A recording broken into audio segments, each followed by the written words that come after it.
The old house stood on a hill overlooking the town, its windows like vacant eyes staring out into the perpetual twilight. Locals whispered tales of its former occupant, a reclusive clockmaker named Elias Thorne, who was said to have crafted timepieces that didn't just tell time but bent it. One stormy night, a young urban explorer named Alex, fueled by bravado and a thirst for viral content, decided to investigate. Armed with a flashlight and a shaky camera, he forced open the creaking front door. Dust motes danced in the beam of his light, disturbed by his intrusion.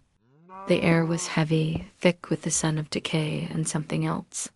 Something metallic and ancient, like gears grinding in the dark. He found the clockmaker's workshop in the attic. Hundreds of clocks of every conceivable size and design adorned the walls and tables. They were all stopped, their hands frozen at precisely 3:07 a.m.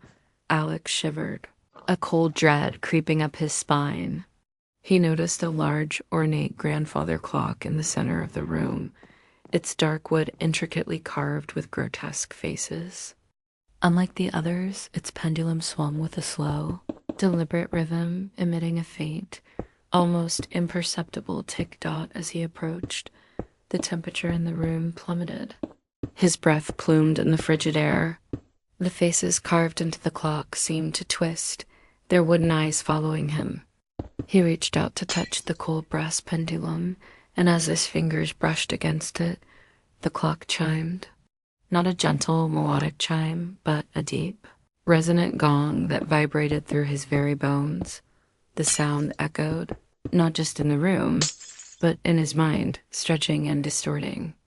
The stopped clocks around him began to whir, their hands spinning wildly, then snapping back to 3:07 a.m. Again and again, they spun and reset, a cacophony of clicks and whirs that grew louder, more frantic. Alex stumbled backward, his heart hammering against his ribs. He tried to scream, but no sound escaped his throat. The grandfather clock's pendulum swung faster, its ticking growing deafening. The grotesque faces on its casing began to whisper, their voices a dry, rustling sound like dead leaves skittering across a barren ground. Tick-tock time is ours, they hissed. He turned to flee, but the door to the attic was gone, replaced by a solid wall of ancient wood. Panic seized him. He was trapped. The clock spun faster, the whispers grew louder, and the air grew colder, colder than anything he had ever known. His camera fell from his trembling hand, its light flickering and dying.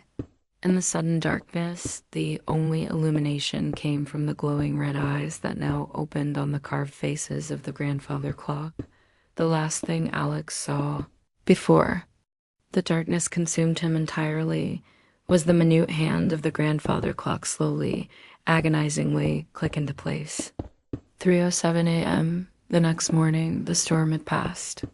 The old house stood silent on the hill, its windows still like vacant eyes. A search party found Alex's camera outside the front door, its memory card corrupted.